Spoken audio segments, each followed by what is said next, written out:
ओम शांति। 11/3/21 की वाणी है। प्रश्न: बाप बच्चों को संगम पर ही सृष्टि का समाचार सुनाते हैं, सत्युग में नहीं, क्यों? उत्तर: क्योंकि सत्युग तो है ही आदि का समय। उस समय सारी सृष्टि का समाचार अर्थात सृष्टि के आदि मध्य अंत का ज्ञान कैसे सुनाए? जब तक सर्किल रिपीट नहीं हुआ है तब तक समाचार सुना ही कैसे सकते? संगम पर ही तुम बच्चे पाप द्वारा पूरा समाचार सुनते हो। तुम्हें ही ज्ञान का तीसरा नेत्र मिलता है। ओम शांति। आज है त्रिमूर्ति शिव जयंती, सुब्रह्मण्य जयंती, सुसंगम युग जयंती का शुभ दिवस। बहुत है जिनको बाबा ईश्वरीय जन्म सिद्ध अधिकार की ग्रीटिंग्स भी नहीं दे सकते। बहुत है जिनको पता नहीं है कि शिव बाबा कौन है, उससे क्या मिलना है, वह ग्रीटिंग्स क्या समझ सकते हैं। नए बच्चे बिल्कुल समझ ना सके। यह है ज्ञान का डांस। कहते हैं ना, श्री कृष्ण डांस करता था। यहाँ बच्चियां राधे कृष्ण बन डांस करती है, परंतु डांस की तो बात ही नहीं। वह तो वहाँ सत्युग में बचपन में प्रिंस प्रिंसेस के साथ डांस करेंगे। बच्चे जानते हैं यह बाप दादा है। दादा को ग्रैंडफादर कहा जाता है। यह दादा तो हुआ जिस्मानी फादर। यहाँ तो वंडरफुल बात है, वह दादा है रूहानी और यह है जिस्मानी। इनको कहते हैं बाप दादा। बाप से दादा द्वारा वर्षा मिलता है। वर्षा है ग्रैंडफादर का। सब आत्माएं ब्रदर्स हैं, तो वर्षा बाप से मिलता है।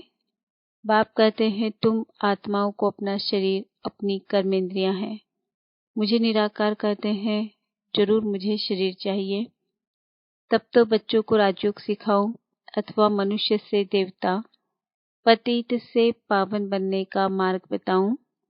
वह मूत पलिति कपड़ धोऊं, जरूर बड़ा धोबी होगा। सारे विश्व की आत्माएं और शरीर धोता है। ज्ञान और योग से तुम्हारी आत्माओं को धोया जाता है। आज तुम बच्चे आए हो, जानते हो हम शिव बाबा को बधाइयाँ देने आए हैं। बाप फिर कहते हैं कि तुम जिसको ग्रीटिंग्स देते हो वह बाप भी तुम बच्चों को ग्रीटिंग्स देते हैं, क्योंकि तुम बहुत सर्वोत्तम सौभाग्यशाली ब्राह्मण कुलभूषण हो। देवताएं इतने उत्तम नहीं है जितने तुम हो। ब्राह्मण देवताओं से ऊंच है, ऊंचते ऊंच है बाप। फिर वह आते हैं ब्रह्मातन में, उनके तुम बच्चे बहुत ऊंचते ऊंच ब्राह्मण बनते हो। ब्राह्मणों की है चोटी, उसके नीचे है देवताएं, सबसे ऊपर है बाबा। बाबा ने तुम बच्चों को ब्राह्मण ब्राह्मणियां बनाया है स्वर्ग का वर्षा देने। इन लक्ष्मी नारायण को देखो, कितने मंदिर बनाए हैं, माथा टेकते हैं। भारतवासियों को यह तो मालूम होना चाहिए कि यह भी मनुष्य है। लक्ष्मी नारायण दोनों अलग अलग है। यहाँ तो एक मनुष्य के दोनों नाम रखे हैं। एक का नाम लक्ष्मी नारायण अर्थात अपने को विष्णु चतुर्भुज कहते हैं। लक्ष्मी नारायण अथवा राधे कृष्ण नाम रखाए हैं तो चतुर्भुज हो गए ना। वह विष्णु तो है सूक्ष्म वतन का एम ऑब्जेक्ट। तुम इस विष्णुपुरी के मालिक बनेंगे। यह लक्ष्मी नारायण विष्णुपुरी के मालिक है। विष्णु की है 4 भुजा, 2 लक्ष्मी की, 2 नारायण की। तुम कहेंगे हम विष्णुपुरी के मालिक बन रहे हैं। अच्छा, पाप की महिमा का गीत सुनाओ। सारी दुनिया में शुरू से लेकर अब तक कोई की भी इतनी महिमा नहीं है सिवाय एक के। नंबरवार तो है ही, सबसे ज्यादा सर्वोत्तम महिमा है ऊंचते ऊंच परम पिता परमात्मा की, जिसके तुम सब बच्चे हो। कहते हो हम ईश्वरी संतान हैं। ईश्वर तो स्वर्ग रचता है, फिर तुम नरक में क्यों पड़े हो? ईश्वर का यहाँ जन्म है। क्रिश्चियन कहेंगे हम क्राइस्ट के हैं। यही भारतवासियों को भूल गया है। कि हम परमपिता परमात्मा शिव के डायरेक्ट बच्चे हैं। बाप यहाँ आते हैं बच्चों को अपना बनाए, फिर राज्य भाग्य देने। आज बाबा अच्छी रीति समझाते हैं क्योंकि नए भी बहुत हैं, इन्हों के लिए समझना मुश्किल है। हाँ, फिर भी स्वर्गवासी बनते हैं। स्वर्ग में सूर्यवंशी राजा रानी भी है, दास दासियां भी है, प्रजा भी होती है। उनमें कोई गरीब कोई साहूकार होते हैं, उनकी भी दास दासियां होती है। सारी राजधानी यहाँ स्थापन हो रही है, यह तो और कोई को मालूम नहीं है। सबकी आत्मा तमो प्रधान है। ज्ञान का तीसरा नेत्र कोई को है नहीं। अभी बाप की महिमा सुनी, वह है सबका बाप। भगवान को बाप कहते हैं, बेहद का सुख देने वाला पिता। यही भारत है जिसमें बेहद का सुख था। लक्ष्मी नारायण का राज्य था। यह लक्ष्मी नारायण छोटेपन में राधे कृष्ण है, फिर स्वयंवर के बाद लक्ष्मी नारायण नाम पड़ता है। इस भारत में 5000 वर्ष पहले देवताओं का राज्य था। सिवाय लक्ष्मी नारायण के कोई का राज्य नहीं था, कोई खंड नहीं। तब भारतवासियों को भी जरूर मालूम होना चाहिए कि लक्ष्मी नारायण ने आगे जन्म में कौन से कर्म किए। जैसे कहेंगे बिड़ला ने कौन से कर्म किए जो इतना धनवान बना। जरूर कहेंगे अगले जन्म में दान पुण्य किया होगा। कोई के पास बहुत धन है, कोई को खाने के लिए नहीं मिलता क्योंकि कर्म ऐसे किए हैं। कर्मों को तो मानते हो। कर्म अकर्म विकर्म की गति गीता के भगवान ने सुनाई थी, जिसकी महिमा सुनी। शिव भगवान है एक, मनुष्य को भगवान नहीं कहा जाता है। अब बाप कहाँ आया है? समझाते हैं सामने महाभारत लड़ाई खड़ी है, तो मीठे ते मीठा पापा समझाते हैं। इनको दुख में सब याद करते हैं। दुख में सिमरन सब करे। शिव बाबा को दुख में सब याद करते हैं। सुख में कोई नहीं करता। स्वर्ग में तो दुख नहीं था, वहां बाप का पाया हुआ वर्षा था। 5000 वर्ष पहले जब शिव बाबा आया तो भारत को स्वर्ग बनाया। अब नर्क है। बाप आए हैं स्वर्ग बनाने, दुनिया को तो पता भी नहीं।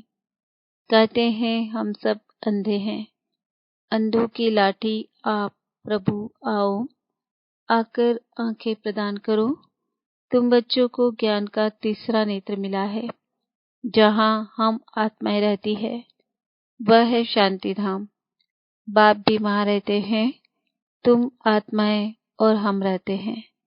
इनकी आत्मा को कहते हैं मैं तुम सब आत्माओं का बाप वहाँ रहता हूँ। तुम पुनर्जन्म का पाठ बजाते हो, मैं नहीं बजाता हूँ। तुम विश्व के मालिक बनते हो, मैं नहीं बनता हूँ। तुमको 84 जन्म लेने पड़ते हैं। तुमको समझाया था कि है बच्चे, तुम अपने जन्मों को नहीं जानते हो। 84 लाख जन्म कहते हैं, यह झूठी बातें हैं। मैं ज्ञान का सागर पतित पावन हूँ। मैं आता तब हूँ जब सब पतित हैं। तब ही आकर सृष्टि के आदि मध्य अंत का राज समझाए त्रिकालदर्शी बनाता हूँ। बहुत पूछते हैं पहले पहले मनुष्य कैसे रचे, भगवान ने सृष्टि कैसे रची। एक शास्त्र में भी दिखाते हैं प्रलय हुई, फिर सागर में पीपल के पत्ते पर बच्चा कृष्ण आया। बाप कहते हैं ऐसी कोई बात नहीं, यह बेहद का ड्रामा है। दिन है सतयुग त्रेता, रात है द्वापर कलयुग। बच्चे बाप को बधाइयाँ देते हैं। बाप कहते हैं तत्वम। तुम भी 100% दुर्भाग्यशाली से 100% सौभाग्यशाली बनते हो। तुम भारतवासी वह थे, परंतु तुमको पता नहीं है। बाप आकर बताते हैं तुम अपने जन्मों को नहीं जानते हो। मैं आकर बताता हूँ तुमने 84 जन्म लिए हैं। बाप तुमको संगम पर सारे सृष्टि का समाचार सुनाते हैं। सतयुग में थोड़े सुनाएंगे, जिस समय सृष्टि की आदि मध्य अंत हुई नहीं, तो उसका समाचार कैसे समझाए। मैं आता हूँ अंत में, कल्प के संगम युगे। शास्त्रों में लिखा है युगे युगे कृष्ण भगवान उवाच। गीता में लिख दिया है, सब धर्म वाले कृष्ण को भगवान थोड़े ही मानेंगे।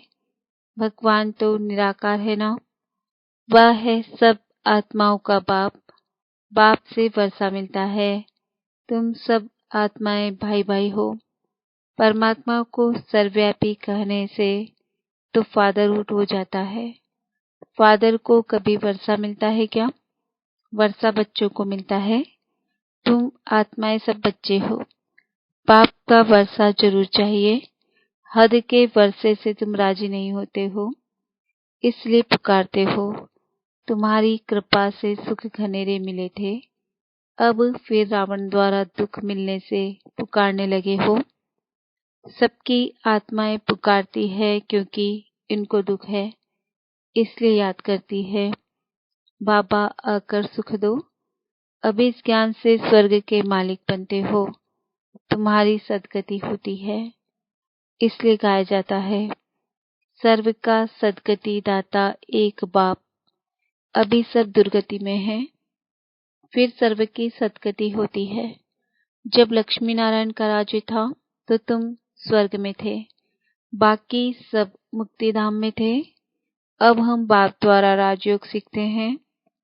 बाप कहते हैं, कल्प के संगम पर मैं तुमको पढ़ाता हूँ, मनुष्य से देवता बनाता हूँ। अभी तुम बच्चों को सारा राज समझाता हूँ। शिवरात्रि कब हुई है यह तो मालूम होना चाहिए। क्या हुआ? शिव बाबा कब आया कुछ नहीं जानते, तो पत्थर बुद्धि ठहरे ना। अभी तुम पारस बुद्धि बनते हो। भारत पारसपुरी गोल्डन एज था। लक्ष्मी नारायण को भी भगवान भगवती कहते हैं। उन्हों को वर्षा भगवान ने दिया, फिर दे रहे हैं। तुमको फिर से भगवान भगवती बना रहे हैं। अभी यह तुम्हारा बहुत जन्मों के अंत का जन्म है। बाप कहते हैं, विनाश सामने खड़ा है। इनको कहा जाता है रुद्र ज्ञान यज्ञ। वह सब मटेरियल यज्ञ होते हैं। यह है ज्ञान की बात। इसमें बाप आकर मनुष्य को देवता बनाते हैं। तुम बधाइयाँ देते हो शिव बाबा के आने की। बाबा फिर कहते हैं, मैं अकेला थोड़ी ही आता हूँ, मुझे भी शरीर चाहिए। ब्रह्मा तन में आना पड़े, पहले पहले सूक्ष्म वतन रचना पड़े, इसलिए इनमें प्रवेश किया है। यह तो पतित था, 84 जन्म ले पतित बना है। सब पुकारते थे। अब बाप कहते हैं, मैं फिर से तुम बच्चों को वर्षा देने आया हूँ। बाप ही भारत को स्वर्ग का वर्षा देते हैं। स्वर्ग का रचयिता बाप है, जरूर स्वर्ग की सौगात ही देंगे। अभी तुम स्वर्ग के मालिक बन रहे हो। यह पाठशाला है। भविष्य में मनुष्य से 21 जन्मों के लिए देवता बनने की। तुम स्वर्ग के मालिक बन रहे हो। 21 पीढ़ी तुम सुख पाते हो। वहाँ अकाल मृत्यु होती नहीं। जब शरीर की आयु पूरी होती है तब साक्षात्कार हो जाता है। एक शरीर छोड़ दूसरा लेते हैं। सर्प का मिसाल। तो तुम बच्चे बाप को बधाइयाँ देते हो। बाप फिर तुमको बधाइयाँ देते हैं।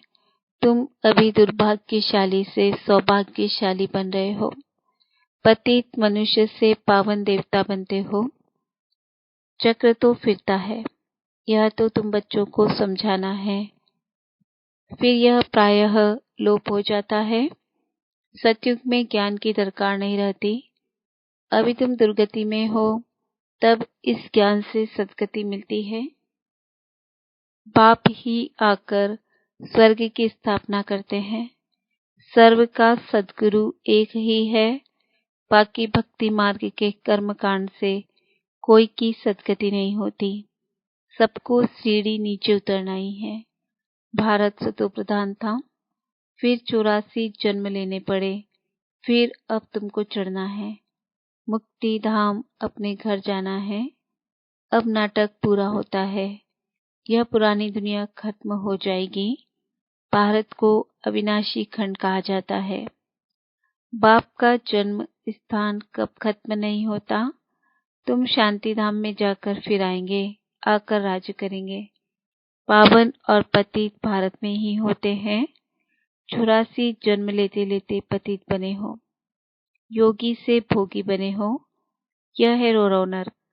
महान दुख का समय है। अभी तो बहुत दुख आने का है। खूने नाहक खेल है। बैठे बैठे बॉम्ब्स गिरेंगे। तुमने क्या गुनाह किया। नाहक सबका विनाश हो जाएगा। विनाश का साक्षात्कार तो बच्चों ने किया है। अब तुम षष्ठी चक्र का ज्ञान जान गए हो। तुम्हारे पास ज्ञान की तलवार, ज्ञान का खड़क है। तुम हो ब्रह्मा की मुखवंशावली। ब्राह्मण प्रजापिता भी बाबा है। कल्प पहले भी इसने मुखवंशावली पैदा की थी। बाप कहते हैं, मैं कल्प कल्प आता हूँ, इसमें प्रवेश कर तुमको मुखवंशावली बनाता हूँ। ब्रह्मा के द्वारा स्वर्ग की स्थापना कराता हूँ। स्वर्ग में तो भविष्य में ही जाएंगे। छी दुनिया तो खत्म होनी चाहिए। बेहद का बाप आते ही है नई दुनिया रचने। बाप कहते हैं, मैं तुम बच्चों के लिए हथेली पर बहिष्ट ले आया हूँ। तुमको कोई भी तकलीफ नहीं देता हूँ। तुम सब द्रौपदियाँ हो। अच्छा, मीठे मीठे सिकिल दे बच्चों प्रति मात पिता बाप दादा का याद प्यार और गुड मॉर्निंग। रूहानी बाप की रूहानी बच्चों को नमस्ते। हम रूहानी बच्चों की रूहानी बाप दादा को याद प्यार गुड मॉर्निंग नमस्ते ओम शांति। धारणा के लिए मुख्य सार। देवताओं से भी ऊंच हम सर्वोत्तम ब्राह्मण हैं। इस रूहानी नशे में रहना है। ज्ञान और योग से आत्मा को स्वच्छ बनाना है। सबको शिव बाबा के अवतरण की बधाइयां देनी है। बाप का परिचय देकर पतित से पावन बनाना है। रावण दुश्मन से मुक्त करना है। वरदान, हर संकल्प बाप के आगे अर्पण कर कमजोरियों को दूर करने वाले सदा स्वतंत्र भव। कमजोरियों को दूर करने का सहज साधन है। जो भी कुछ संकल्प में आता है वह बाप को अर्पण कर दो। सब जिम्मेवारी बाप को दे दो तो स्वयं स्वतंत्र हो जाएंगे। सिर्फ एक दृढ़ संकल्प रखो कि मैं बाप का और बाप मेरा। जब इस अधिकारी स्वरूप में स्थित होंगे तो अधीनता ऑटोमेटिक निकल जाएगी। हर सेकंड यह चेक करो कि मैं बाप समान सर्व शक्तियों का अधिकारी मास्टर सर्वशक्तिमान हूँ। स्लोगन, श्रीमत के इशारे प्रमाण। सेकंड में न्यारे और प्यारे बन जाना ही तपस्वी आत्मा की निशानी है। आज का सम्मान है, मैं तपस्वी आत्मा हूँ। ओम शांति।